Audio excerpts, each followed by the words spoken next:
ओम नमः शिवाय। सनातन धर्म में भगवान शिव की उपासना का विशेष महत्व है। श्रावण मास में भगवान शिव की उपासना करने से साधक की सभी मनोकामनाओं की पूर्ति हो जाती है।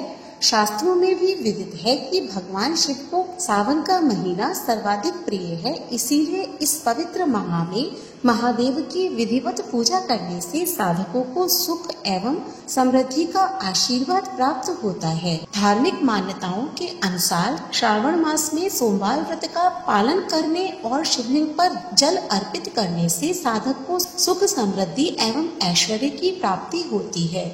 सावन सोमवार के दिन भगवान शिव का पंचामृत से अभिषेक करने के बाद पूरे विधि विधान से पूजा करने के बाद में सावन सोमवार व्रत की कथा का श्रवण अवश्य करना चाहिए और इसके बाद आरती करके भगवान का भोग लगाना चाहिए। सावन सोमवार की व्रत कथा। एक समय की बात है कि किसी नगर में एक साहूकार रहता था। उसके घर में धन की कोई कमी नहीं थी, लेकिन उसकी कोई संतान नहीं थी। इसी कारण वह बहुत दुखी रहता था। पुत्र प्राप्ति के लिए वह प्रत्येक सोमवार को व्रत रखता था और पूरी श्रद्धा के साथ शिव मंदिर में जाकर भगवान शिव और माता पार्वती की पूजा किया करता था। उसकी भक्ति देखकर एक दिन माँ पार्वती प्रसन्न हो गई और भगवान शिव से उस साहूकार की मनोकामना पूर्ण करने का आग्रह किया। पार्वती जी की इच्छा सुनकर भगवान शिव ने कहा कि हे पार्वती, इस संसार में हर प्राणी को उसके कर्मों का फल मिलता है और जिसके भाग्य में जो लिखा होता है उसे भोगना ही पड़ता है। लेकिन पार्वती जी ने साहूकार की भक्ति का मान रखने के लिए उसकी मनोकामना पूर्ण करने की इच्छा जताई। माता पार्वती के आग्रह करने पर शिव जी ने साहूकार को पुत्र प्राप्ति का वरदान तो दिया, लेकिन साथ ही यह भी कहा कि उसके बालक की आयु केवल 12 वर्ष तक की ही रहेगी। माता पार्वती और भगवान शिव की बातचीत को साहूकार सुन रहा था, इसीलिए उसे ना तो बहुत खुशी हुई और न ही बहुत दुख हुआ। वह पहले की भांति ही भगवान शिव जी का पूजन करता रहा। कुछ समय के बाद साहूकार के घर में एक पुत्र का जन्म हुआ। जब वह बालक 11 वर्ष का हुआ तो उसे पढ़ने के लिए काशी भेज दिया गया। साहूकार के पुत्र के मामा को बुलाकर उसे बहुत सा धन दिया और कहा कि तुम इस बालक को काशी विद्या प्राप्ति के लिए ले जाओ और मार्ग में यज्ञ कराना।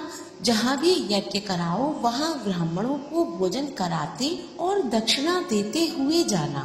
दोनों मामा भांजे इसी तरह यज्ञ कराते और ब्राह्मणों को दान दक्षिणा देते काशी की ओर चल पड़े।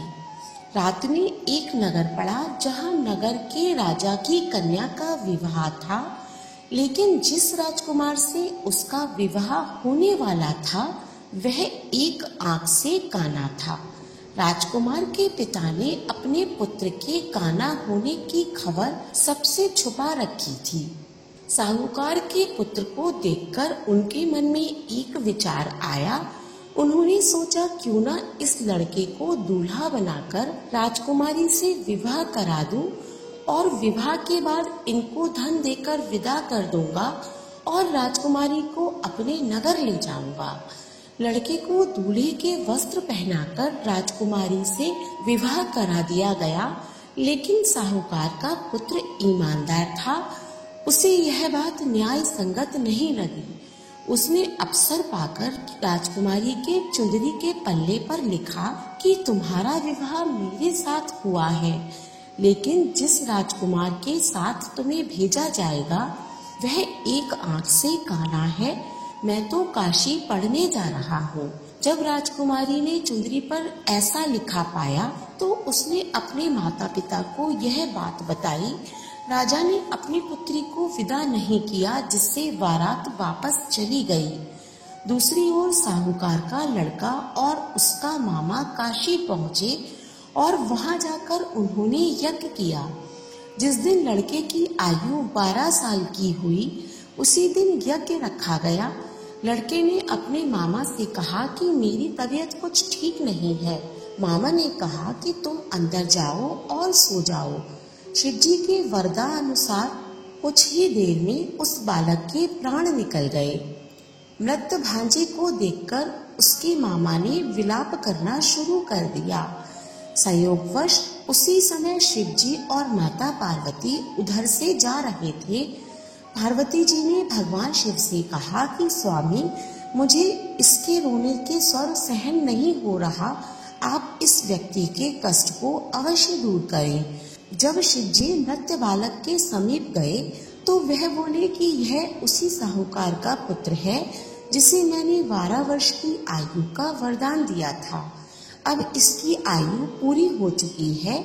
लेकिन मातृ भाव से विभोर माता पार्वती ने कहा कि हे महादेव, आप इस बालक को और आयु देने की कृपा करें, अन्यथा इसके वियोग में इसके माता पिता भी तड़प तड़प कर मर जाएंगे। माता पार्वती के आग्रह करने पर भगवान शिव ने उस लड़के को जीवित होने का वरदान दिया। शिव जी की कृपा से वह लड़का जीवित हो गया। शिक्षा समाप्त करके लड़का मामा के साथ अपने नगर की ओर चल दिया। दोनों चलते हुए उसी नगर में पहुँचे जहाँ उसका विवाह हुआ था। उस नगर में भी उन्होंने यज्ञ का आयोजन किया। उस लड़के के ससुर ने अपने दामाद को पहचान लिया और महल में ले जाकर उसकी खातिरदारी की और अपनी पुत्री को विदा किया। इधर साहूकार और उसकी पत्नी भूखे प्यासे रहकर बेटे की प्रतीक्षा कर रहे थे। उन्होंने प्रण कर रखा था कि यदि उन्हें अपने बेटे की मृत्यु का समाचार मिला तो वह भी प्राण त्याग देंगे, परंतु अपने बेटे के जीवित होने का समाचार पाकर वह बेहद प्रसन्न हुए।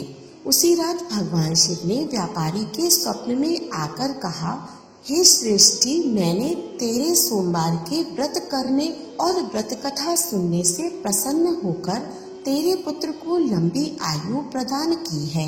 इसी प्रकार जो कोई भी सोमवार का व्रत करता है एवं कथा सुनता या पढ़ता है, उसके सभी दुख दूर होते हैं और समस्त मनोकामनाएं पूर्ण हो जाती हैं। बोलिए शंकर भगवान की जय, माता पार्वती की जय। सोमवार के दिन हर व्रत रखने वाले व्यक्ति को इस कथा का श्रवण अवश्य करना चाहिए। इससे भोलेनाथ की असीम कृपा प्राप्त होती है। वीडियो अच्छी लगी हो तो इसे लाइक करें और ऐसी ही धार्मिक वीडियोस देखने के लिए हमारे चैनल को सब्सक्राइब करें। धन्यवाद।